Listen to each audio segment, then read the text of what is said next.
Hello, we are live streaming. This is ID Living Conversations 115th conversation with Sacred Blue Heron Woman, the fiery woman of La Fiera. La Fiera. I am Julian Catari, and this conversation is about, and I apologize first-handedly for the mistake on the spelling, because I made a mistake of putting the name Holly instead of Holly. So the Holy Mothers, immaculate love for wild souls. Right. And I gave the short advance in the description of this video about the Holy Mother being Mother Earth, and that all ancient cultures had a understanding of this sacred feminine realm that is the life we are in, the world we live in, and how this it has to be a, well, I didn't write that in the description, but I'm going to add to it. It has to be a living being. It has to be alive. It can't just be like a non-personified world, because it's a world that does take care of us and that does find ways to balance and to grow life. It is like a mother. It is like a great mother, right? Yeah. So that's what I can describe about this. And here's Sacred Blue Heron Woman, who is going to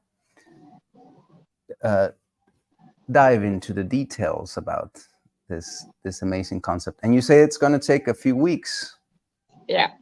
Okay, so that good news for me. I get a chance to correct the spelling mistake. So I'd like to say, at La Fiera, Mm-hmm. welcome home, tribe of the Sacred Heart. As we talk about Holy Mother, who is called by so many names all over the world, and she is everywhere. And once again, she calls for all of us who think we've been broken by life to walk as warriors, to speak of her and for her in this world. And she asks that we enact her holy heart by unfurling the ancient virtues of strength and sheltering and standing up and taking action, creating works in her name and in that of the God of love, the Christos she brought forth to earth, and intervene for the sake of goodness and mercy. So we're calling all those who think they've been broken by life to stand as warriors, to join us in our owl dojos as warriors. Mm-hmm. Come join us. Yeah. So she is everywhere. And how can we see her or be near to her? Well, our biggest issue with seeing her or being near to her is that the vast majority of us adults act like children who have not grown out of our greediness for all the butter in the world. Most of us adults act like ravenous children in adult bodies who are ravenous for power, for influence, and to be seen as important. And so to take all the people within reach by force and make them walk in a crouch of fear instead of unfurling and developing into the full flower of humans that they are meant to be. On a hot summer day, a little boy was sent to bring butter from the neighboring farm. Bring it quickly so it does not melt, his mother told him. So the little boy walked to the farm and was given fresh butter in a crockery pot. He set off for home with it, but somewhere along the way, he thought the crockery pot kind of looked like a crown, so he turned it upside down and put it on his head. He then strolled through the bush, emulating all he'd seen and heard about kings tromping around it. And by the way, this story takes place in Africa. Okay. Ordering the weeds to bow down to him and trampling on small creatures. He felt so powerful. The heat from his head now, along with the heat from grandfather's sun, made the butter start to melt and drip down his forehead, his nose, and right into his mouth. So the more he dallied, marching around, pretending to be king, the more the butter melted. and ran into his mouth, and he lapped it all up enthusiastically until finally all the delicious, sweet, fresh butter was gone. And that is how a child pretending to be a king became a tyrant, nearly overnight. For the taste of something sweet that was the holy child of love from someone else, that he kept all to himself without offering to share it, had twisted his heart. Even though his first intention was good, to bring the butter to his mother, who would in turn share it all around, he wound up depriving all others of the sweetest tastes of life, taking it all in for himself only, caught in the net of wanting to rule over all. He was a greedy boy. And how do we see this story of the greedy boy play out in our lives today? Let's start with the border walls. America is a greedy boy, and every citizen that demands those border walls stay up is a greedy boy or greedy girl. Oh, we've got to have it all for ourselves. Oh no, there's 4 million illegal immigrants coming across our borders. Oh no, no, no, no, we've got to have the wall. We've got the butter on our head, the crockery on our head. We're the king. We're stomping around. Yeah. Let's go back a couple hundred years or so to the extermination of the bison. Okay. Where the greedy boys slaughtered them all and left their carcasses to rot. And bring that forward to just last winter, when I was seeing a greedy boy who wanted to come in and slaughter all my pigs and just leave them laying there in carcasses, because no, he wanted it all for himself, not for anybody else. I had so many more examples of this greedy boy, but okay. In your mind, this wasn't written. No, this is. I've thought about this all week, and I had a bunch of them, and now they've just left my head. Everything. Every time we look around, we see the greedy boy playing out, or the greedy girl. Yeah, let's invite a viewer to write down if they get an idea of how this can apply. Maybe not in the live one, but in the recorded. Well, okay, here's another example of a greedy boy. I just a couple months ago now, I had a couple piglets injured, shot to maim, right? That's the greedy boy. That was the greedy boy. Your pigs are out. You're hanging with people we don't want. We're sending you a message. We want it all for ourselves. Oh, here's the other one. And closing our property in fencing. It's all mine. Nobody's coming onto my property. It's all for me. Right. That's a good one. Yeah. And then we would need to elaborate, and we do along the many different sessions we have and all the work we do. How does how does this translate into not the best wealth economy there is when you are thinking about private, when you're thinking about ownership, mine, and mine, right? Me, mine, and mine. Right. Yeah. So in this world that seems to be dominated by the greedy boy or girl, that is often heart-stopping in horror, while breathtaking in beauty, and scraped down to the bone by those who leak scorn, it is our holy mother, our holy mothers, since we've talked about the three old ones, who are so unspeakably gracious with brilliant inspirations that pour into us if we listen, if we watch for them. So how do we watch for them? Well, anywhere we see compassion, anywhere we see someone bend to help someone who is hurting, anywhere we see utter joy, people savoring life, people who are merciful, funny, and make us laugh, we are seeing Holy Mother, our holy mothers.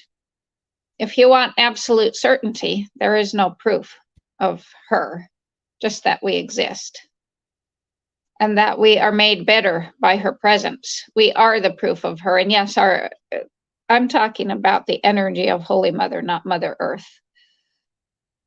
We are proof of her. We are family. We are her family, and we sleep under her hand. She is filled with grace, meaning she says, does, and acts in ways that shower down on us to light our way. She thinks, believes, and knows that anything is possible from this moment forward.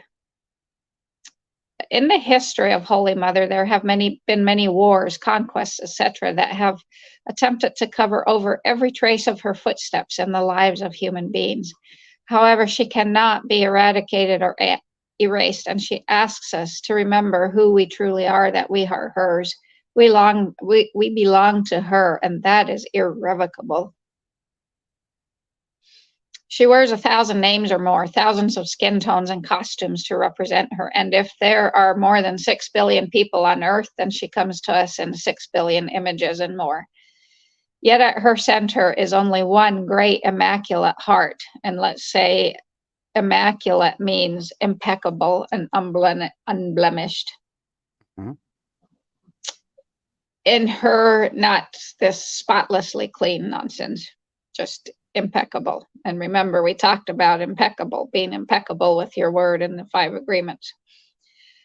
So in her view, all of us are lovable, beautiful to the eyes, worthy of consciousness, of being inspired, of being helped, comforted, even if other mere humans believe foolishly or blindly to the contrary.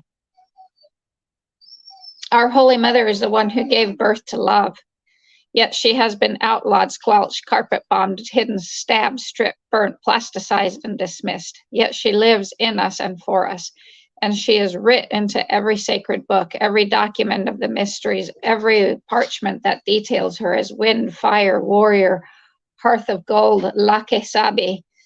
And most of all, she is written to our souls. Our longings for her, our desires to know her, to be changed by her, to follow her ways of acute insight, her trust and goodness, her sheltering ways. These are the evidences that she is a felt force in our world. She shares her breath with us when we feel we have lost ours. She will warm us when we are too cold and cool us down when we're too hot in emotion, in spirit, in mind, in ideation, in desire, in judgment. She tells us to be gentle, but never tame. She wants us to be la fiera. All we have to do is ask, and she will be there in ways. And right now I'm only referring to one. I've put all the 3 into one mother. Mm-hmm. All we have to do is remember her, and she is instantly with us, teaching, recentering us in her spiritual outlook, helping us to truly see who we are and be a ser humano, one who has learned through travail to become a true human being. From our bones outward, we are fellow travelers who know her and experience her up front and cheek to cheek. We are together, all of us, the sparkling flashes of light on her ocean of love. We are together, the flashing of innumerable stars in her mantle, and we are not alone. We are together with and within her. So in gypsy stories from the old country of Europe, you might hear that if you listen to stories about Mother Maria for 9 weeks straight without interruption, or if you prayed the rosary for 9 days straight without your mind wandering, or if you walked to one of her shrines in the woods for 9 nights in a row, Blessed Mother would appear to you and answer any question you might have about how to live on earth fully ensouled. The importance of the 9 being the number of months that Blessed Mothers carry their living Christos, the lights of the world. The old gypsy stories say there is a shortcut, and that shortcut is need. That any human being needing comfort, vision, guidance, or strength is heard by the Immaculate Heart, and she will immediately arrive with veils flying to place us under her protection, to give us the one thing the world longs for, the warmth of the Mother's compassionate touch. Mm-hmm. La Guadalupe is no symmetrical thing with palms equally outstretched and frozen in time. She is ever in motion. So if there is emotion, she is there. If there is commotion, she is there. If there's elation, she is there. If there's impatience, she is there. If there's fatigue, fear, unrest, sorrow, beauty, or inspiration, she is there. And she is demure in a sense, only in a sense. She is demure as in demurring, that is, refusing to be contained and made small. She is La Fiera. She is calm and has the will to rise again and again. She is calm as the mighty ocean is calm as it moves in enormous troughs and pinnacles, its huge waves like a heartbeat. She is pure as a gemstone is cut into 100 sparkling facets, gem cut by travail, adventure, challenge, and yet fully without a streak of dead glass in any facet. Thinking of Blessed Mother Guadalupe with regard to the novel Gulliver's Travels, Gulliver, this giant, probably a normal-sized human, was pinioned to the ground. He had become a quasi-prisoner of the Lilliputans, a tiny people only 6 inches tall. They criticized Gulliver for mainly being too big, so they tied him crisscross over all his limbs and took him down with ropes, wrapped around brass nails driven into pallet and ground.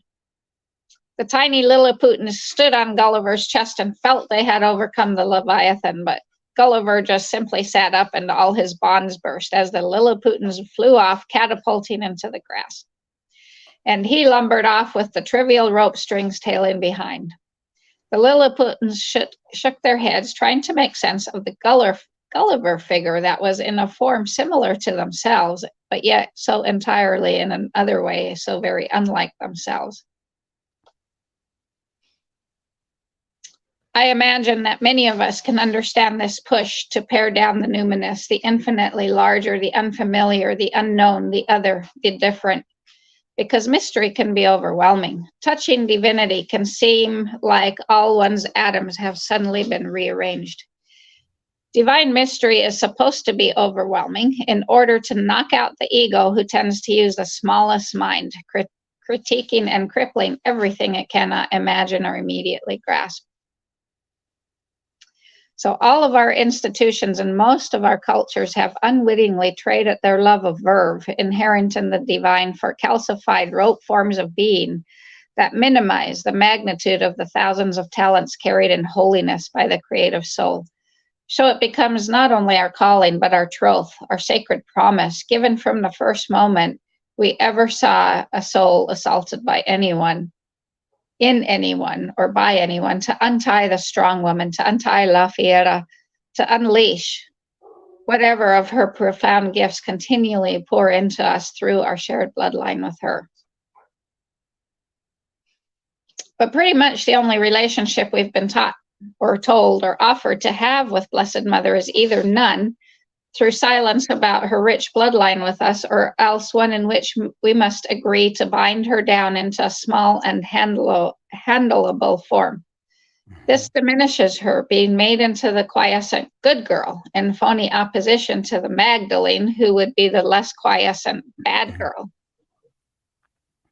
Our Lady is not an appendage of historical facts, nor is she an obedient building made of cement, marble, or bricks. She is not to be used as a length of holy wire to bind us all into docility. Holy Mother is a gate, and she specializes in love lessons that strengthen rather than weaken. She wants us to know that we are all her, whether or not we practice a devotion, whether you're male or female, we are her. And one of her messages is that even when someone strikes out at what matters to one's heart and soul, we should not let intrusive matters go by. Rather, we should approach with our calm, red, living heart, rather than our frazzled, fried heart or no heart at all. Because she wants us to develop the grace to embrace, even when the embrace is not returned. Our Lady is joy-centric and sorrow-mending. And another message she has for us is that we are all designed for goodness and are perfectly loved with her love that requires nothing of us, so we can stop being good and just live into the goodness. That is our essence.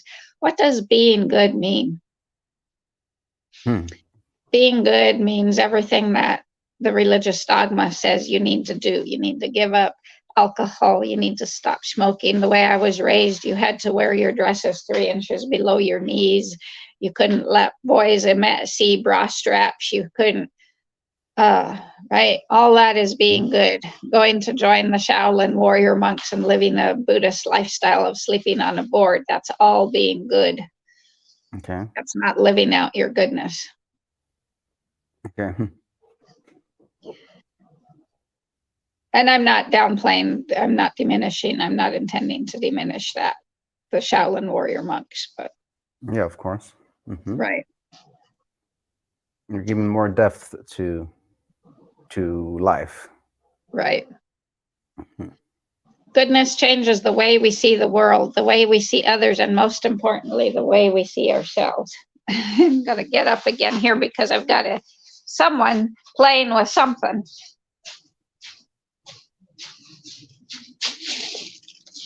A doggy? Yeah, got a hold of a bag of little bead things. I had one. Alexis and I are always, she's always harassing me because she starts putting presents under the Christmas tree first. So she came home the other night for just a few hours, and I had to make sure I got a Christmas present under the tree for her before she could put one under the tree for me. The puppies decided they needed to take the wrapping paper off the Christmas present. Yeah, they wanted. It was for them. Yeah. So goodness changes the way we see the world, the way we see others, and most importantly, the way we see ourselves. Because the way we see ourselves matters, because it affects how we treat people, and it affects the quality of life for each and all of us. And what is the quality of life on our planet? Well, it's nothing more than the sum total of all of our daily interactions. So each kindness that we show, each time we live into our goodness, enhances the quality of life, and each cruelty diminishes it for all of us, not just for you, for me, those in our immediate vicinity. It's for all of us. So again, she wants us to stop being good. Stop working so hard to be good. And whether we're born from the loving union of two people or we are born under other circumstances doesn't matter, because she loves us all. She doesn't love us because we're lovable. She just simply loves us because we're lovable because she loves us. Yeah, we don't need to do something to gain her love. That's it. Exactly. Right? Before we can engage in any effort to earn her love, she already gave it to us as a gift. Right. Get out of the trash. One of them is asleep in the chair. The other one is being a little shit. I'll take the opportunity myself to silence my phone because it's making noises. We get all worked up because we reckon we must persuade her or God to love us. But she loves and accepts us all unconditionally. She has loved us since she started singing to share the beauty, the love. Everything is a gift. There is nothing to earn. However, unfortunately, somewhere along the line, we have been inveigled into and misled by our overculture of achievement. And so we really have a difficult time understanding unconditional acceptance. We think there must be a catch somewhere, so we tie ourselves in knots in the effort to impress her. We strive and strain to earn what is already ours, and it wears us out. We don't have to strive or struggle to overcome an innate tendency to do what is bad or wrong. In everything we do, we can fulfill the purpose for which we were made and rejoice in our inherent goodness. So we can stop being good and just simply live from our goodness. She wants us to know that we don't have to act like holy men or women. We just need to simply live out of the joy and generosity of our goodness. Right. Stop pretending. Right. Stop hiding your evilness and just let it come out. Or whatever Perfect you want. love is not an emotion. It's not how we feel. It's what we do. It's an action. Perfect love is an action. that is not wrapped up in self-regard. It is love poured out. It is self-offering made out of the joy of giving. It requires no prompting and seeks no response, no reward. Holy Mother's love is perfect, and she always and only performs acts of love. So the more we can emulate this divine love, the more our lives will be an expression of the goodness that is our essence. And we experience her love all the time in the rain that falls on our gardens with no regard to whether or not we deserve it. We experience it in the gift of the warm sunshine, even if our behavior merits a huge storm. Mm-hmm. So to give love is our greatest joy. Living our goodness is a way of testifying that we know ourselves to be perfectly loved by Holy Mother, and she is inviting us to a different way of life. So that's very important. Different. Every 13 years, we get the opportunity, we get prompted by two forces. Every 13 years. Different. Every 13 years. Okay. And this 13 years started, this new 13 years started in July when Jupiter and Uranus first kind of came close. Okay.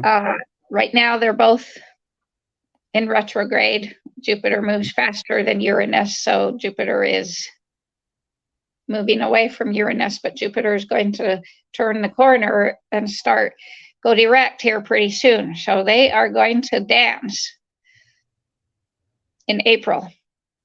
Okay. So our window of something different started in July, but it's going to get really intense in April. Okay. They both planets are, they look into the future. Jupiter prompts us to look forward tomorrow and how things could be better.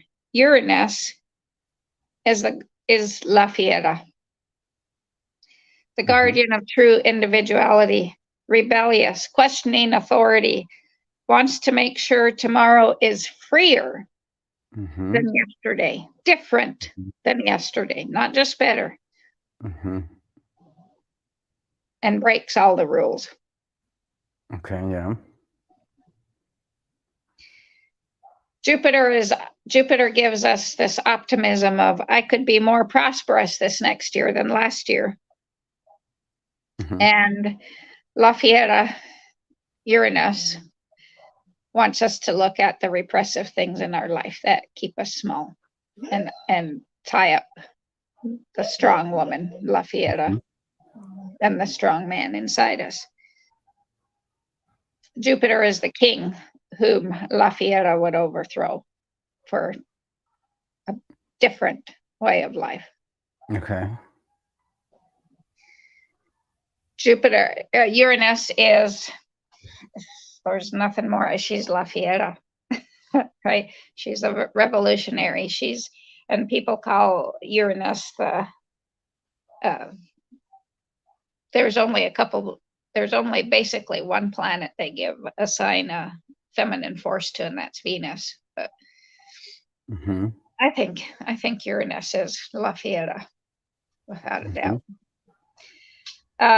Revolutionary, the genius, and while Jupiter represents the dominant order. So when they come together, it's time to kiss the past goodbye.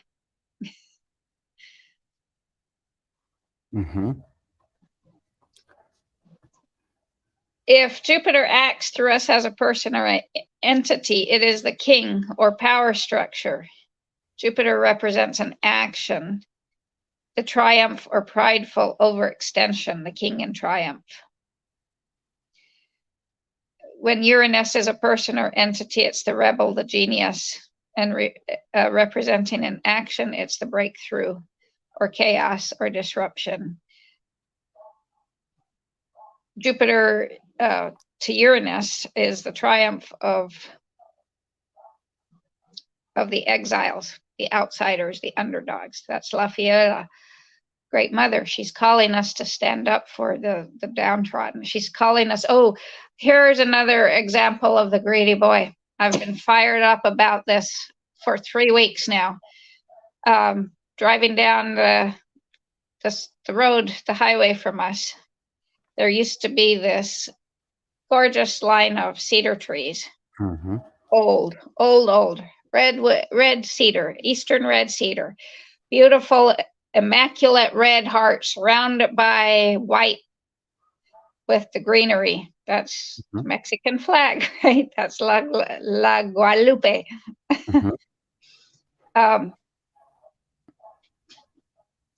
And about 3 weeks ago, I drive by to see big machinery just ripping off Santa Madre's arms, Our Holy Lady's arms, to the point where all she was left with was all of them, the whole line of hers. Was just nothing but trunks.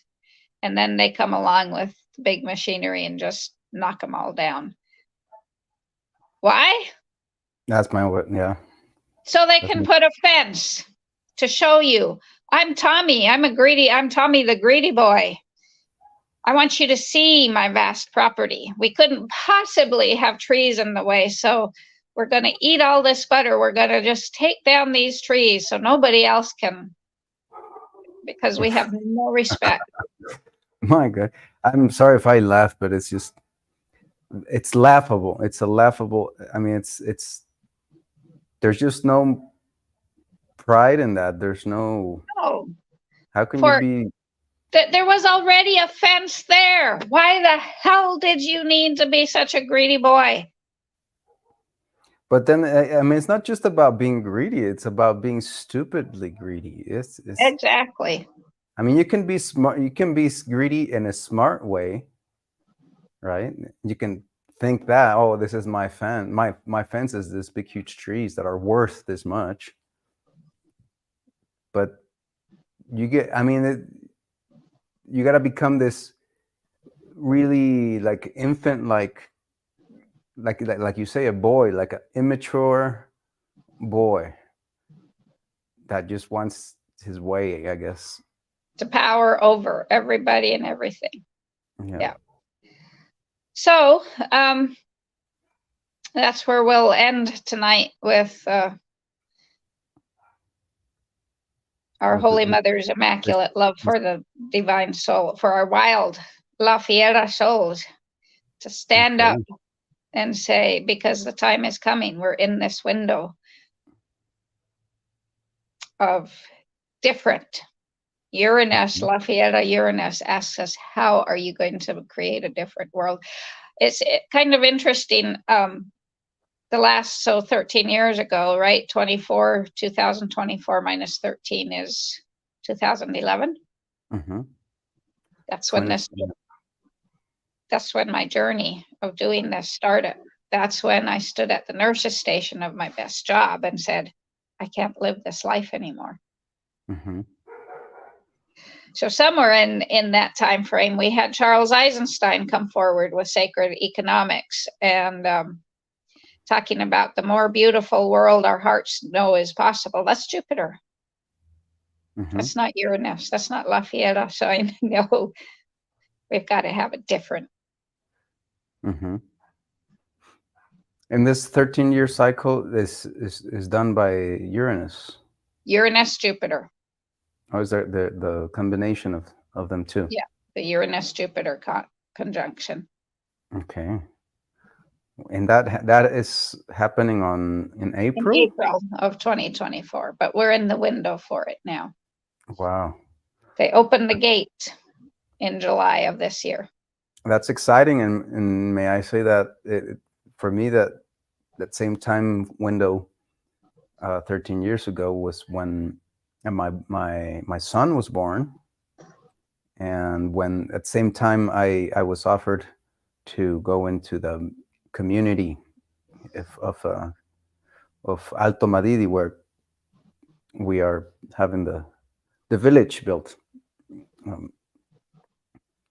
So it's been 13 years that I've been on this path of it's also when I decided, because before that, I was on a kind of on a quest to. I would think I would see the world as, oh, everything's is the crap. I'm just happy with going myself into a journey of going back to nature.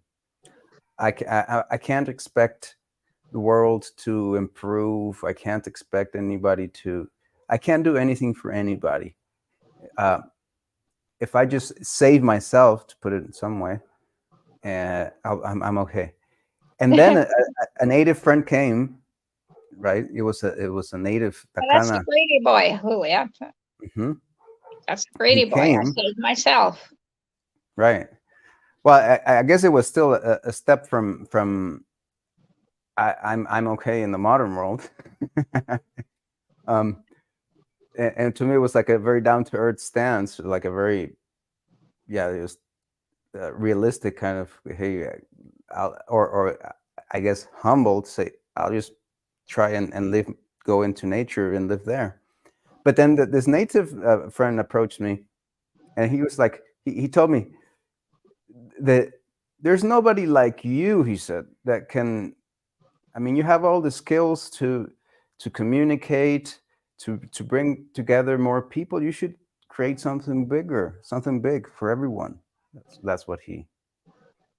And that he and then at the same time, all these prophecies and things kind of fit into place. Yeah. And they've been, and now with this 13 years, I guess it's with you that we're gonna make this bond, and we're gonna make this Yeah. adult Yeah. cooperation that has So, us. yeah, with owl, owl dojos. I had some inspiration about.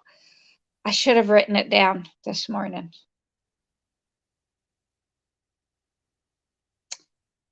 Of what, how the owl dojo. Ah, man.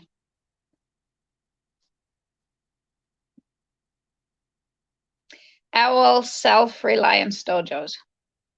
Okay. Hmm. And it's so amazing. It's so strange at the same time that with all these great writers and all these, nobody has figured this out. None of them. Well, next week, as we go further into Holy Mother, Blessed Mother's Immaculate Heart of Love, we're going to touch on Ubuntu, the concept of Ubuntu, which comes from South Africa, which you've heard of with Michael Tellinger, but he's not pioneering Ubuntu because he needs $10,000 a month before he can do anything. Rather than just go create an Ubuntu community the best he can and live it. Right. That's the big revolutionary step that very few are actually doing, because it would then require to challenge their beliefs, to do the work, to jeopardize their comfort zone, get out of their comfort zone. Yeah. And I guess a few are doing it. The only place I see like these things kind of starting to actually work are in northern South America, and in Colombia, Ecuador, mostly, where I see some actuals, people getting together to create self-reliant communities that are not, they don't look, I mean, I can't judge, like totally approve or disapprove, but at least as a first impression, I actually see, because here in Mexico, you won't find a single, anyone you find, it is reduced to a like a one-person project, like a one family farm, or they go into they totally lose themselves by trying to become some type of development of property thing, right? They they fall into the property thing, the property scheme, and you just need to buy this to be part of this Yeah. scheme, right? Yeah. Buying this gives you the right. If you Right. just pay the amount that we're asking for to be part of, Yeah. you get your piece of land, and and and everybody's fallen into that. Every Yeah. single one of them. Yeah. Very few of them. Only in South America, I see a few of them kind of actually overcoming that, or not falling into that scheme. Knowing that we have to come together and work together. Right. Yeah. Right. It has to stop being me, mine, and mine. Mm-hmm. But then that what they're not doing, maybe not as much down there in South America, is having this consciousness of communications, of actually doing so much work, of doing all the work, right? Of setting up the dojos, of writing the books, of setting up channels and ways to communicate, and just having this heart, this selfless spirit of, I'm doing it like what you're doing here. You're doing this, right? And are you charging here anybody? Are you making any money out of this? No, it's absolutely coming out of your will, out of your pocket, and you're not saying, oh, I'm not getting anything in return for this, I'm going to stop. That's like the example that any one of those guys, I guess it's maybe because you're a woman.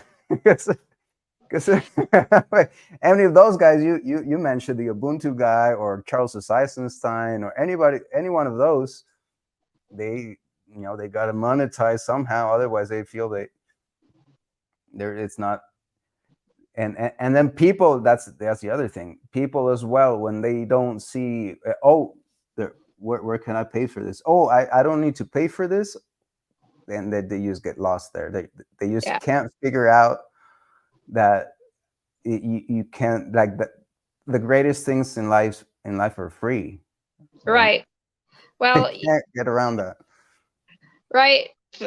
And we're going to repeat this phrase I said earlier, is everything is a gift, there is nothing to earn. Right. So we're going to, and we're delving into this because of the season that we're in, but also because of the fact that we're bringing forward matriarchal societies. Mm-hmm. And this is, I had I had a meal at La Finca, the Mexican restaurant in Eufaula here a couple months ago, and it was like 2:00 in the afternoon. And La Finca's, or 3:00. La Finca's the only restaurant that's open at that time. So if I'm hungry and want to eat, mm-hmm. I go to La Finca. Mm-hmm. So there was a black guy sitting at the bar that we started chatting, and I talked to him about Tai Chi, and he was in town. He'd gotten an injection in his knees, and so I was talking to him about Tai Chi and Qigong and how that could help him get off the injections. And so then I started telling him about idle cohabitation, dehesas, and matriarchal societies. And he's like, well, if you think about it, we already live in matriarchal societies, because everyone knows that if mama ain't happy, no one is happy. And I thought to myself, yeah, we do. Mm-hmm. But it's not a loving matriarchal society. It is a very dominant matriarchal, right? Our matriarchs are very patriarchal. They're very dominant. And that I guess he knows that, because I never heard that from, and I don't want to sound racist, but I never heard that from a white guy. Oh no, I mean, that's well known. If mama ain't happy, no one's happy. And I had when I was in Iraq, mm-hmm. the flight medics that would come in, I was hot after one of them, and there was a young medic hanging in the ER. She was an ambulance. She was with an ambulance company, and they he was more interested in her. And it baffled me to no end that she would sit in the ER openly talking about how when they got back to the US, her mother was the type of woman that if she didn't get the Gucci, if her husband wouldn't let her spend $500 or whatever a Gucci purse costs, she would make him sleep on the couch for a week or a month. And this young girl, she was 21, 23, something like that, was already talking about doing this to the man, to this flight medic that she was coming home to be partners with. And she was excitedly looking forward to being able to do that to him. And that is happening a lot. And that's the patriarchal matriarchs we live under. Right. I'm going to, if you don't make me happy, and that's well embedded in Yes. in And so many that girls' personality. Yeah, so it's no wonder men don't want a matriarchal society when that's the matriarchs we have that power over. Mm-hmm. The Blessed Mother, Holy Mother is not a power over. Right. And that's it. I mean, that may your last words become a rain of different words and things and symbols and things that can illustrate and illuminate people.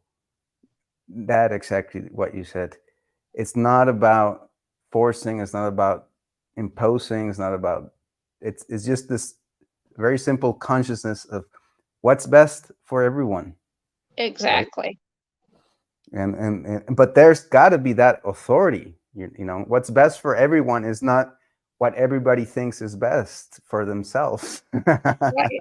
Right. Yeah. Well, the greedy boy. We're all greedy boy and greedy girl, right? Mm-hmm.